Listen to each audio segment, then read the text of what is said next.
హనుమత్ ప్రదక్షిణం చేసేటప్పుడు చెప్పవలసిన శ్లోకం ఏమిటో పరాశర సంహిత చెప్పింది.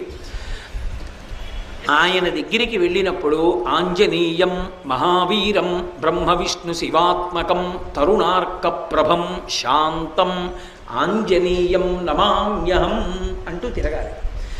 పరమ మౌనంతో ఆ శ్లోకం ఒక్కటి చదువుకుంటూ గర్భిణి స్త్రీ ఎలా తిరుగుతుందో అలా తిరగాలి. కనీసంలో కనీసం హనుమ జయంతి నాడు 3 మాటలు తిరగాలి. కనీస ధర్మం అది. 3 మాటలు తిరగాలి.